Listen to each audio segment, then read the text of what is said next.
For 10 years, my sister excluded me from every luxury family vacation, claiming I was too poor and boring to fit their image. When she discovered my secret multi-million-dollar beachfront estate and demanded the keys, I prepared a rejection that would dismantle her entire facade. This is where the story truly begins, and you won't want to miss what happens. Make sure you're subscribed to see it through to the end. We're always curious. Where in the world are you all watching from today? Let us know in the comments. The silence in my apartment was usually my sanctuary, the quiet space where I created worlds and voices for other people. But that Tuesday, the silence felt heavy, suffocating, and thick with a fever that had been burning through me for 3 days. I was curled up on my sofa, wrapped in 2 blankets, shivering despite the thermostat being set to 75 degrees. My throat felt like it had been scrubbed with steel wool, and my head pounded with a rhythm that made opening my eyes a deliberate, painful effort. I reached for my phone, not to work, but simply to distract myself from the aches in my joints. I just wanted to see something mindless, a recipe video, a cat meme, anything to pass the time until the next dose of ibuprofen kicked in. My thumb hovered over the social media icon. I hesitated. I knew I shouldn't look. I knew, historically, that opening that app during a holiday week was an act of emotional self-harm. But the fever made me weak, and curiosity is a cruel instinct. I tapped the screen. The first image that loaded was a high-definition, sun-drenched nightmare. It was a group selfie. The water behind them was that impossible, crystalline blue that you only see in travel brochures for the Maldives or Bora Bora. There was a white yacht, gleaming under the tropical sun. And there, crowded into the frame, grinning with brilliant white teeth and clinking flutes of champagne, was my entire family. My sister Emma was front and center, wearing a wide-brimmed designer hat and oversized sunglasses, her arm draped possessively over her husband, Andrew. My niece, Tabitha, and nephew, Cameron, were posing with peace signs in the background, looking tan and happy. Even my parents were there, looking younger than they had in years, holding cocktails and laughing at something off camera. The caption read, "Annual Family Reset. Nothing matters more than making memories with the people who mean the most. Family first, blessed yacht life." I stared at the screen until the pixels seemed to blur. Family first. I let the phone slip from my fingers onto the rug. The thud sounded incredibly loud in my empty living room. I hadn't even known they were going away. Usually, there was at least a courtesy lie, a vague mention of we might go camping, or we're just doing a staycation this year. But this was a full-blown, 5-star luxury excursion, planned, booked, and executed without a single word to me.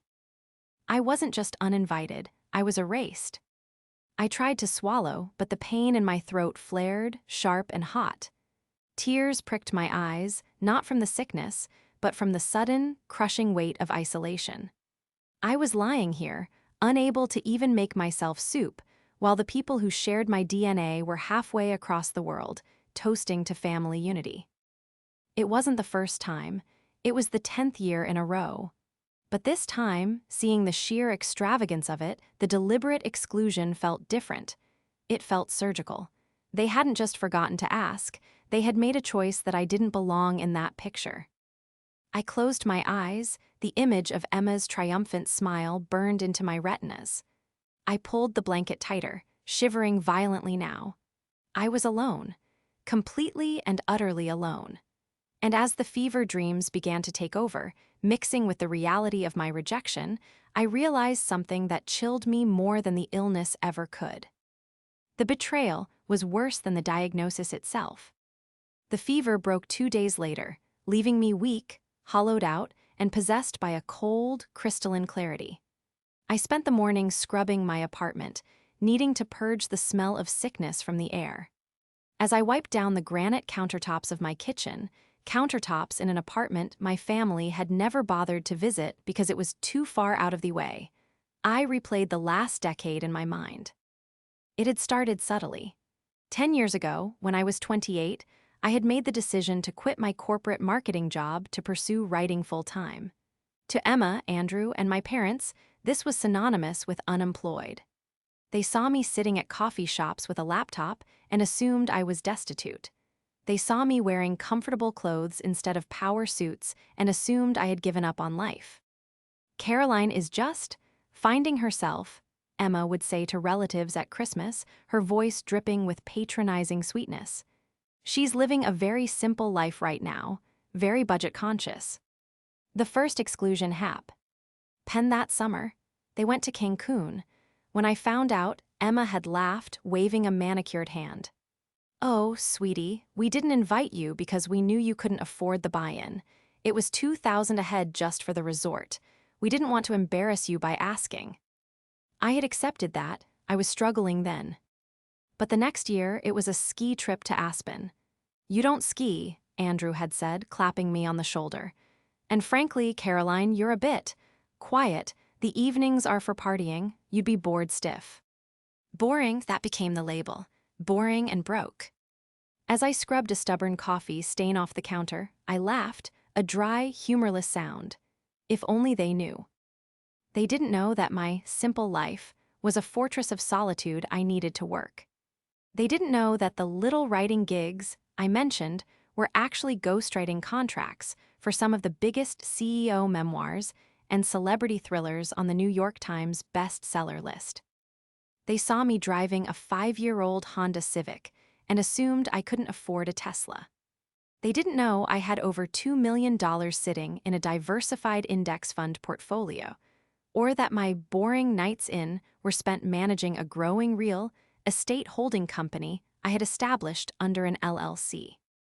I was boring because I was busy building an empire they couldn't comprehend. My phone buzzed on the counter. It was Emma. I stared at the screen. They must be back. The Family First tour was over. I picked up, putting it on speaker as I aggressively dried a plate. Hello, Emma. Caroline, oh my God, you sound terrible, Emma's voice chirped, sounding anything but concerned. Are you sick? Recovering, I said shortly. How was the trip? Oh, you saw the photos? She didn't even sound guilty. It was magical. Honestly, you would have hated it. So much walking, so much heat. Andrew got us onto this private yacht, and we drank champagne for 6 hours straight. It was very loud, very high energy. Definitely not your scene. Right, I said, gripping the dish towel. Not my scene. Anyway, she continued, barely taking a breath. We brought you a magnet. We're coming by to drop it off and maybe grab a quick lunch. Tabitha wants to go to that expensive bistro near your place, but I told her Aunt Caroline probably wants to go somewhere more affordable, so maybe that diner you like. The condescension dripped from the speaker like sludge. A magnet. They went to the Mediterranean and brought me a magnet. I'm busy today, Emma, I lied. Deadlines. Always working for pennies, she sighed. All right, well, we'll catch you next week. Oh, and Caroline, try to get out more. You're turning into a hermit. It's depressing to watch. She hung up before I could respond. I stood there in my kitchen, the silence rushing back in. A hermit, depressing, pennies. I looked around my apartment. It was nice, yes, but it was modest. It was the camouflage I had worn for a decade. But as I looked at the magnet on my fridge, a souvenir from a trip I had taken solo to Kyoto last year, fully paid for in cash, I felt a shift in my chest. I walked over to my home office and unlocked the bottom drawer of my desk. I pulled out a thick manila envelope that had arrived via courier while I was delirious with fever. I hadn't opened it yet. I slit the top with a letter opener and slid the contents out onto the mahogany desk. It was a deed to a property on Exuma in the Bahamas, not a timeshare, not a rental. A 6-bedroom, beachfront villa with a private infinity pool, a guest house, and direct access to a sapphire blue lagoon. I had bought it outright 3 weeks ago as a celebration for closing a 6-figure book deal. I ran my fingers over the embossed seal on the document. Boring, I whispered to the empty room. Broke. They thought they knew who I was. They thought they understood the hierarchy of our family, Emma the queen, Andrew the king, and Caroline the jester begging for scraps. But they had forgotten one crucial thing. The quietest person in the room is usually the one listening the hardest, and the one holding the keys. To understand why the exclusion hurt so much, you have to understand what I gave up for them. When I was 22 and Emma was 26, our parents went through a brutal financial rough patch. Dad lost his business, and the bank was threatening foreclosure on the family home. Emma was pursuing her acting career in Los Angeles at the time, which mostly involved spending money we didn't have on headshots and acting classes she never attended.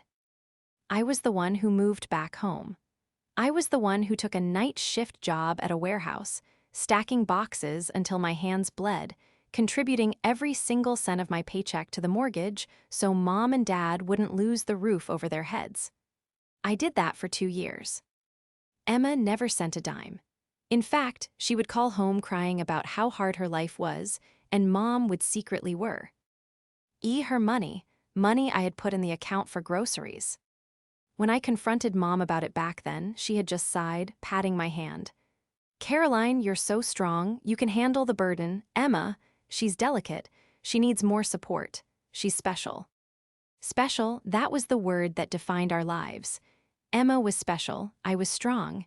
Emma was the protagonist, I was the supporting crew. Now, at 42, Emma had rebranded herself. She was no longer an aspiring actress. She was a lifestyle consultant and social media personality. She didn't actually do anything tangible. Her job consisted of curating an image of effortless wealth. She posted reviews of high-end spas, which she usually pestered for free entry, offered vague advice about manifesting abundance, and wore clothes that cost more than my first car. Andrew, her husband, was the perfect accessory. He was a mid-level manager at a logistics firm, but to hear Emma tell it, he was a titan of industry. They lived in a house that was too big for them, drove leased luxury SUVs, and carried credit card debt that would make a banker weep. But they looked the part, and in my family, the appearance of success was far more important than the reality of solvency. A week after the family first trip, I was finally feeling well enough to attend the mandatory post-vacation dinner at my parents' house. I walked in, bracing myself. The living room was a shrine to their trip. They had already framed photos and placed them on the mantle. Tabitha, my 20-year-old niece who was studying fashion marketing, mostly shopping, was scrolling through her phone on the sofa. Cameron, my 18-year-old nephew, was playing video games with the volume turned up to an ear-splitting level.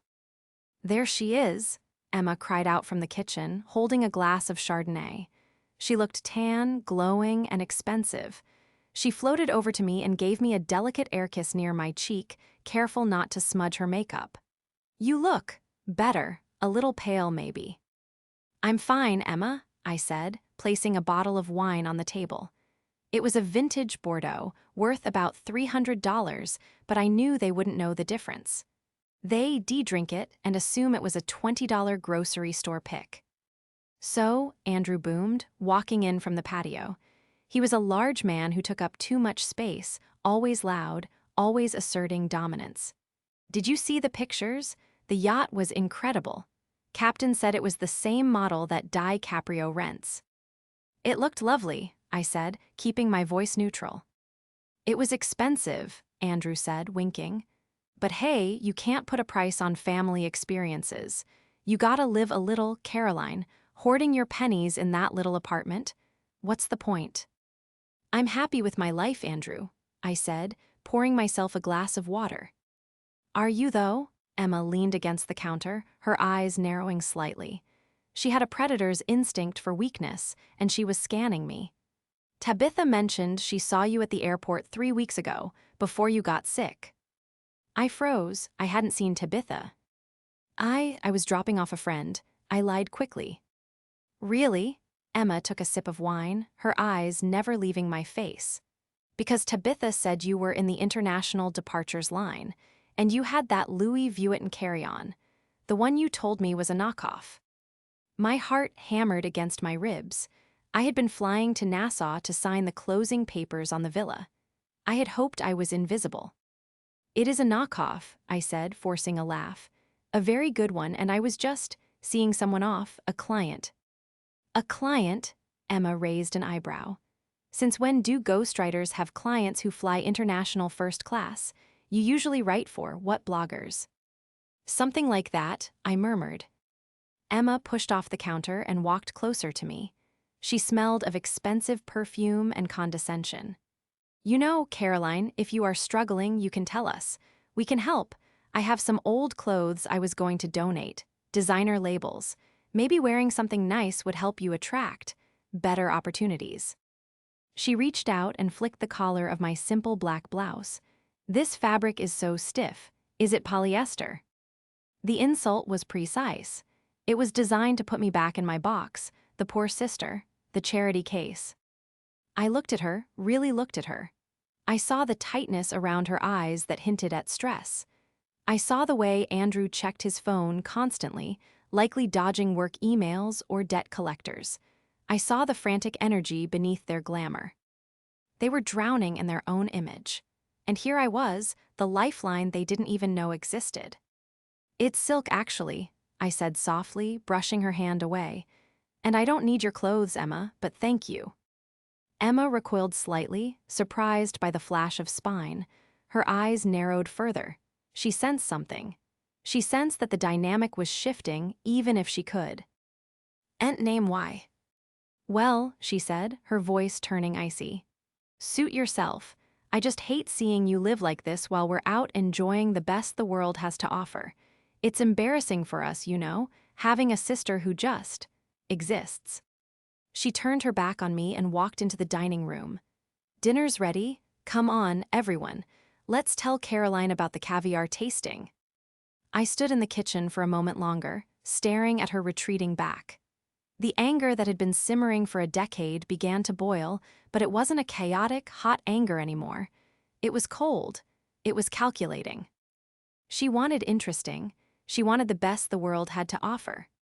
I touched the pocket of my jeans, where the digital key card to the villa was hidden in my wallet. Be careful what you wish for, Emma, I thought. You might just get a front row seat. The drive home from my parents' house was silent, but my mind was loud. The way Andrew had checked his phone, nervously, obsessively, shielding the screen, and the tightness around Emma's eyes despite her Botox didn't sit right with me. I make my living writing thrillers and analyzing human behavior. I know the difference between the relaxed posture of the wealthy and the rigid tension of the indebted. When I walked into my apartment, I didn't go to bed. I went straight to my office, brewed a pot of strong black coffee, and sat down at my 3-monitor setup. "Let's see just how magical your life really is, Emma," I whispered. I started with the basics. Public records are a beautiful thing if you know where to look, and as a ghostwriter who often has to fact-check the tall tales of businessmen, I knew exactly where to look. I logged into the county clerk's database. I searched for Andrew and Emma's names.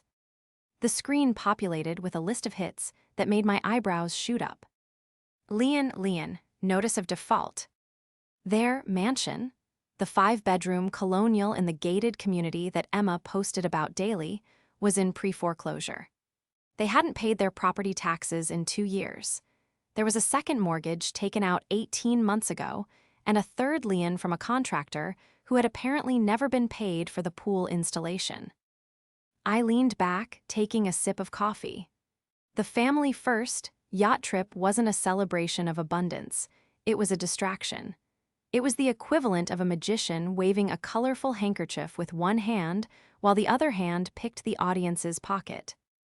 But why now? Why the sudden, aggressive pressure for me to dress better and attract opportunities? Usually, when Emma felt superior, she ignored me. When she started nitpicking my finances, it meant she was projecting. I dug deeper. I pulled up Emma's business filings.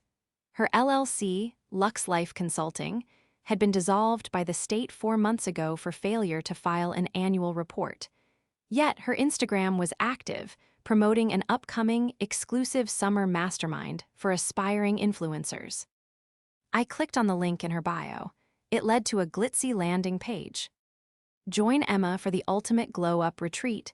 7 days of luxury, coaching, and content creation in a secret tropical paradise. Tickets, $5,000 per person, only 10 spots available. The background image of the website was a generic stock photo of a beach, but the description promised private villa accommodation, chef-prepared meals, and oceanfront workshops. I frowned. Where was she planning to host this? If they were broke enough to be dodging tax collectors, they certainly couldn't afford to rent a venue that matched that description. A venue like that would cost tens of thousands of dollars up front. And then, the pieces clicked into place. The realization hit me with the force of a physical blow. Tabitha had seen me at the airport. Tabitha knew I had a high-end carry-on. Tabitha had likely overheard me on the phone or seen something on my laptop screen during one of their unannounced drop-ins over the last few months. They didn't know I owned a villa yet, but they suspected I had access to something. Maybe they thought I was house-sitting for a rich client. Maybe they thought I was a personal assistant to a billionaire. I decided to test the waters. I needed to know exactly how much they knew, and I needed to draw them out before they could blindside me. I opened my personal Instagram account.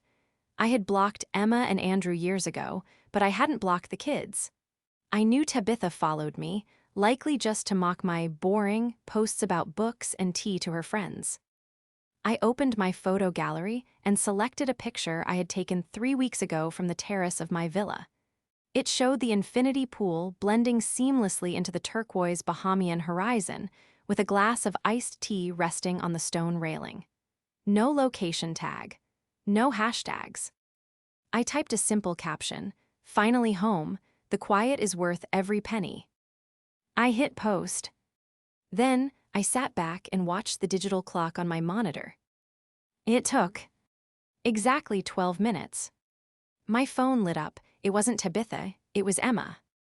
She must have been watching Tabitha's phone, or Tabitha had run to show her immediately. I let it ring 3 times, composing myself, channeling the icy demeanor of the protagonists I wrote about. Then, I swiped answer. "Hello." "Caroline." Emma's voice was high-pitched, breathless. It was the tone she used when she wanted something, fake warmth layered over manic intensity. "What are you doing? Where are you?" "I'm at home, Emma. Why?" "Tabitha just showed me your post," she said, letting out a forced laugh. "That picture, it looks incredible. Where on earth was that taken? Did you find a screensaver you liked?" The insult was reflexive for her. She couldn't help it. "It's not a screensaver," I said calmly. "It's a photo from my trip." "Your trip?" The line went silent for a second. "But you said you were just dropping off a client. You said you were working." "I was," I said. "I work from anywhere. That's the beauty of being a writer." "Okay, but where is it?" Her voice hardened. "That view, that looks like the Exumas, or maybe Turks and Caicos. Who are you staying with? Is it a boyfriend? A rich boyfriend?" "It's my house, Emma," I said. The silence that followed was heavy, absolute, and satisfying. I could hear her breathing on the other end. "I'm sorry," she finally sputtered, her voice dropping an octave. "Did you say, your house?" "Yes, I bought it last month, paid in full." "You bought it?" She let out a sharp, incredulous cackle. "Caroline, stop it. You drive a Honda. You shop at Target. You expect me to believe you bought a beachfront villa? What, did you win the lottery and not tell us?" "I earned it," I said, my voice steady. 10 years of saving, investing, and best-selling novels under a pseudonym pay better than you think." "Best-selling," she trailed off. I could hear the gears grinding in her head. She was recalibrating her entire reality. The sister she had mocked, the boring failure, was sitting on a gold mine. Then the pivot happened. It was instantaneous. "Oh my God," she screamed, the fake joy exploding through the speaker. "Caroline, this is amazing. Why didn't you tell us? We've been so worried about you, thinking you were struggling, and you've been hiding this huge success. Mom and Dad are going to be so proud." "I didn't tell you because I value my privacy," I said. "Privacy, SHM privacy," Emma dismissed me. "This is huge, and talk about perfect timing. Andrew and I were just saying we needed a real vacation this summer, something private, away from the crowds. The yacht was nice, but it was so commercial. We need to reconnect. She didn't even ask, she just assumed. We can come in July, she continued, planning out loud. The kids are off school. I can probably get cheap flights if I book now. Does the house have a staff, or should we bring? No, I cut in. No, what? No, you aren't coming in July. What? She sounded genuinely confused. Don't be silly. Of course we are. We're family. We celebrate success together. Plus, you owe us. We've been trying to include you for years, and now you can finally host. It'll be our little housewarming party. You excluded me for 10 years, Emma, I said, my grip on the phone tightening. You told me I was too poor. You told me I was too boring. You told Andrew I would embarrass you in Aspen. That was just teasing, she cried. Families tease, you're being sensitive. I'm being selective, I corrected. You can't stay at the villa. Why not? She demanded, the sweetness evaporating instantly, replaced by the entitlement I knew so well. Is it rented out? Cancel the booking. Family comes first. It's not rented out, I said, leaning into the microphone, making sure every syllable was crisp. It's just that I have a strict policy for guests. What policy? The villa is only for people who are interesting enough, I said. And frankly, Emma, your version of interesting, drinking overpriced champagne and pretending to be rich, is incredibly boring to me. Sorry. I hung up. I stared at the phone. My heart was racing, not with fear, but with adrenaline. I had done it. I had finally said the words. But I knew it wasn't over. A narcissist denied is a dangerous thing, and I had just denied her the ultimate supply. The fallout was immediate and nuclear. Within 20 minutes, my phone was blowing up with texts from my mother. Caroline, answer your phone. Your sister is crying hysterically. How could you be so cruel? We are coming over. I muted the notifications. I wasn't going to let them ambush me in my own home. Instead, I went back to my research. Emma's reaction on the phone had been too desperate. Yes, she was entitled, but the speed at which she tried to claim the dates, we can come in July, felt specific. I pulled up the Lux Life retreat website again. I scrolled down to the itinerary section. Dates, July 15th, July 22nd. Location, the Sapphire Cove Estate. My blood ran cold. Sapphire Cove was the name of the development where my villa was located. It wasn't a huge development, only 6 luxury homes on a private strip of beach. I clicked on the accommodations tab. There, staring back at me, were stolen photos. Not from my Instagram, but from the real estate listing I had purchased the house from. There was my living room. There was my pool. There was my master bedroom. She wasn't just planning a family vacation. She had sold my house. She had sold tickets to a retreat at a property she didn't own, didn't have permission to use, and hadn't even told the owner about until 5 minutes ago. She must have found the listing weeks ago, realized it was the perfect venue, and assumed she could bully or guilt trip whoever owned it, or maybe she just hoped she could rent it. But when she realized I owned it, she thought she had hit the jackpot. She thought I would be a pushover. She thought she could steamroll me, host her retreat, pocket the $50,000 from the ticket sales, and use that money to pay off the liens on her own house. It was a Ponzi scheme built on family guilt. I took screenshots of everything. The website, the dates, the photos, the pricing. I downloaded the page source code to prove the date it was created. I built a digital dossier of her fraud. The next morning, I drove to my parents' house. I knew Emma would be there. She always ran to Mommy when she broke something. When I walked in, the atmosphere was funereal. My mother was sitting at the kitchen table, wringing her hands. My father was pacing. Emma was slumped on the sofa, eyes red and puffy, clutching a tissue. Andrew was standing behind her, looking like a bodyguard for a tragedy. You have a lot of nerve coming here, Andrew spat as I entered. We need to talk, Mom said, her voice trembling. Caroline, sit down. Your sister is in a terrible state. I'm fine standing, I said, clutching my folder. How could you? Emma wailed, looking up at me with tear-filled eyes. I told everyone about your house. I told them my successful sister was finally inviting us. And then you humiliated me. You called me boring after everything I've done for you. What have you done for me, Emma? I asked calmly. Besides spend Mom and Dad's retirement money. That's enough, Dad barked. Caroline, money changes people, but I didn't think it would turn you into this.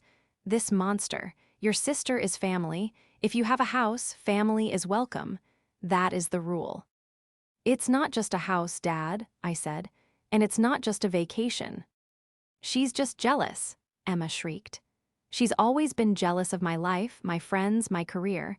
She wants to hoard it all for herself so she can feel superior. I don't care about your career, Emma, I said, but the Federal Trade Commission might. I threw the folder onto the coffee table. It landed with a heavy slap. What is this? Andrew asked, stepping forward. Open it, I challenged. Andrew flipped the folder open. He stared at the printout of the Lux Life Retreat website. His face went pale. You sold tickets, I said, looking directly at Emma. 10 tickets at $5,000 a head. You promised them a stay at the Sapphire Cove estate. My estate. Emma froze. The tears stopped instantly. The panic set in. You don't have a venue, I continued. You collected $50,000 from strangers, probably non-refundable, right? And you have nowhere to put them. You were banking on me being the nice, quiet sister who would just roll over and let you take over my house for a week so you could play guru. Mom stood up, walking over to the table to look at the papers. Emma, is this true? Did you take money from people? I was going to pay her, Emma lied, standing up fast. I was going to give Caroline a cut. It was a business proposition.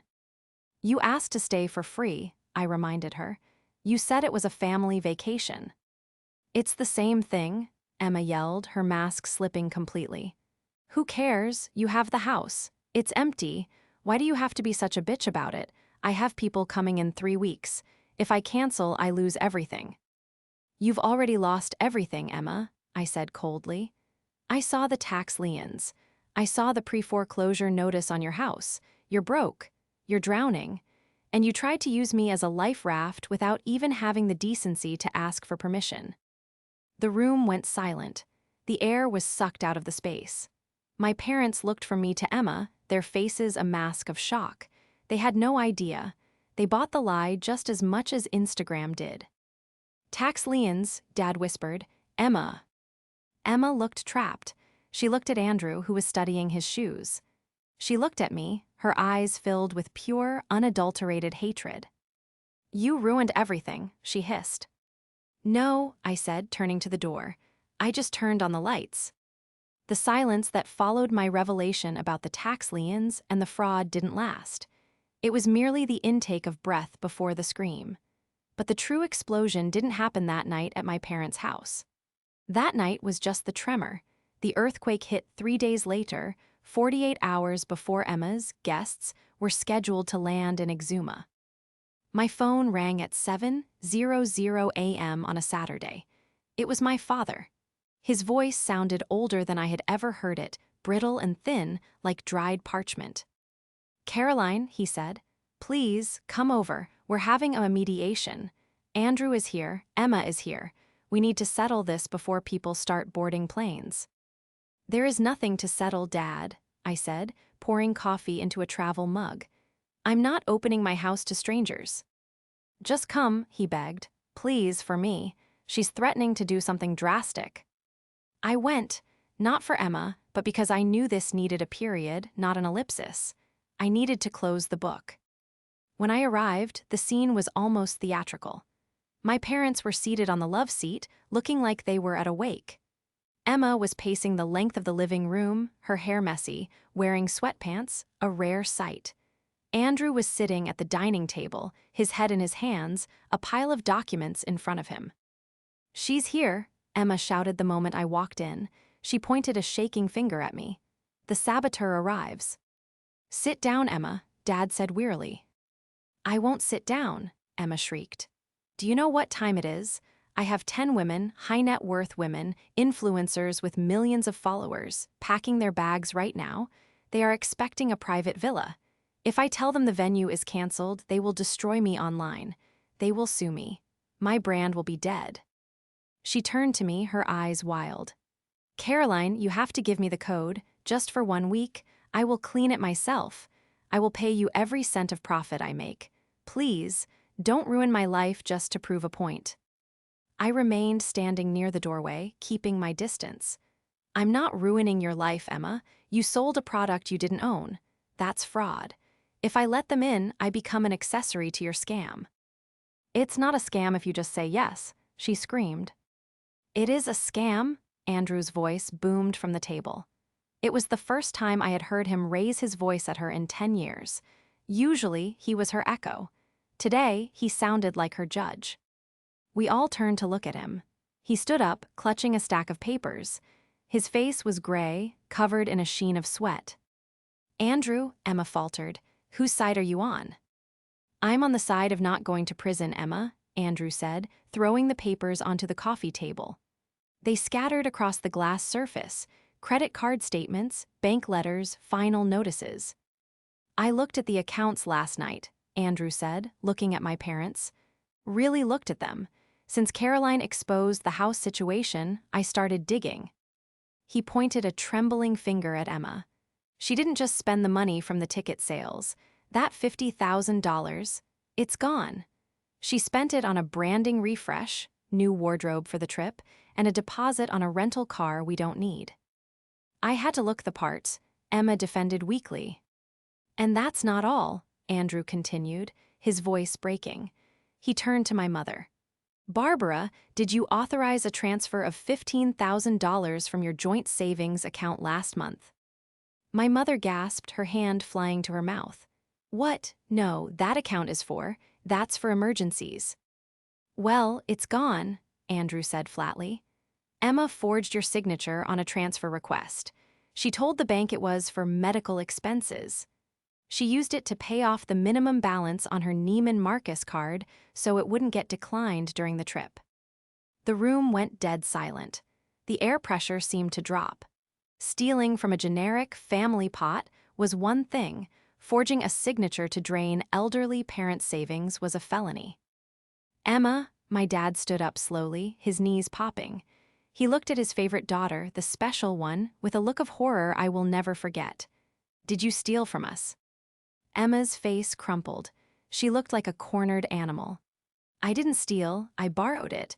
I was going to pay it back with the retreat money. Caroline is the one making this a problem. If she just lets me host the retreat, I can pay everyone back. It's her fault. She lunged toward me, grabbing my arm with a desperate, claw-like grip. Give me the keys, you selfish, boring, jealous little spinster. Give me the keys and fix this. I didn't flinch, I didn't pull away. I looked down at her hand on my arm, then up into her tear-streaked, manic face. I am not the one who needs to fix this, I said, my voice calm, cold, and final. And I am not boring, Emma. I am solvent. And right now, I am the only person in this room who isn't drowning. I gently, but firmly, peeled her fingers off my arm. I spoke to the authority. This morning, I revealed, dropping the final anchor. Emma froze. What? I called the fraud division, I lied partially. I had spoken to a lawyer who advised me to document everything, but the threat was necessary to break the delusion. And I contacted the hosting platform you used for the tickets. I reported the listing as fraudulent. They are issuing refunds to your guests as we speak. The retreat is canceled, Emma. It's over. You told them, she whispered. I saved them, I corrected, and I saved myself. Emma stared at me for a heartbeat, waiting for the punchline, waiting for me to say it was a joke. When she realized I was serious, that the money was gone, the guests were refunded, which meant the platform would be coming after her for the funds she had already spent, and her husband and parents knew everything, she collapsed. She didn't faint elegantly like in the movies. She just slid down to the rug, sobbing ugly, guttural heaving sobs, curling into a ball like a child. Andrew looked down at her, disgust warring with pity on his face. He looked at me. I didn't know about the forgery, Caroline, I swear. I know, I said. But you knew about the lifestyle. You enjoyed the yacht, Andrew. You drank the champagne. He nodded, defeated. Yeah, I did. My father walked over to the window, turning his back on Emma. My mother sat weeping silently into her hands. The golden child had fallen, and she had shattered everything on the way down. The unraveling of Emma's life was fast, brutal, and entirely self-inflicted. With the retreat canceled and the ticket platform demanding immediate repayment of the $50,000, Emma and Andrew had no choice but to file for Chapter 7 bankruptcy. The mansion was foreclosed upon 3 months later. They moved into a 2-bedroom rental apartment on the edge of town, a stark cry from the gated community they had staked their identity on. Andrew didn't leave her, which surprised me, but the dynamic of their marriage shifted permanently. He took control of the finances. Emma was forced to get a job, a real job. She's currently working as a receptionist at a dental office. I hear she hates it. I hear she has to wear scrubs. I hear she tells people she's just helping out a friend who owns the practice, but everyone knows the truth. My parents were the ones who surprised me the most. For weeks after the confrontation, they were distant. The shame was too thick. They had enabled a monster for 40 years, feeding her entitlement while starving me of validation. Facing that reality is harder than facing bankruptcy. But one evening in late August, I was on the terrace of my villa in Exuma. The sun was setting, painting the sky in violent shades of violet and orange. The ocean was a sheet of glass. I was writing, working on the final chapter of my next thriller, when my phone buzzed. It was a text from Mom. We are so sorry, Caroline, for everything. We were blind. We are selling the house to pay back what Emma took and to pay off the rest of the debt she tricked us into. We are moving into a condo. It will be smaller, but it will be ours. A second text followed. You are not boring. You are the rock. We love you. I stared at the screen, listening to the gentle lap of the waves against the shore. I didn't reply immediately. I took a sip of my wine, an excellent vintage, paid for in cash, and let the words settle. Validation is a tricky thing. When you've craved it for decades, getting it feels less like a triumph and more like a relief. I didn't need them to think I was interesting anymore. I knew I was. I invited Tabitha and Cameron to the villa for spring break the following year, without their parents. When they arrived, they were awkward at first, expecting the Aunt Caroline they had been told about, the boring spinster. But after a week of snorkeling in the private reef, cooking fresh lobster in the outdoor kitchen, and talking, really talking about their futures, I saw them change. Mom always said you were just lucky, Tabitha said one night, sitting by the fire pit. She said you hoarded money. I don't hoard money, I told her, poking the fire. I respect it, and I respect myself too much to pretend to be something I'm not. Tabitha looked at the villa, then back at me. I don't want to be an influencer anymore. It seems exhausting. It is, I smiled. Be something real. It pays better in the long run. The final blow to Emma's ego came not from me, but from the industry she tried so hard to infiltrate. A few months ago, I released my new book. It was a departure from my usual thrillers, a semi-autobiographical fiction about a family torn apart by a narcissistic sibling and the quiet sister who rises above it. It was dedicated to the boring ones. It hit #1 on the New York Times list. Emma called me the day the list came out. I let it go to voicemail. She left a message, her voice sickly sweet, asking if I needed a publicist or a manager to handle my newfound fame. I didn't call her back. I deleted the message, packed my laptop, and walked down to the beach. The water was warm, the sun was bright, and my life was exactly as I had designed it. Private, peaceful, and fully paid for. They had spent 10 years calling me boring. I suppose they were right. Peace is boring to people who thrive on chaos. Solvency is boring to people addicted to debt. Integrity is boring to people who live lies. And honestly, I wouldn't have it any other way.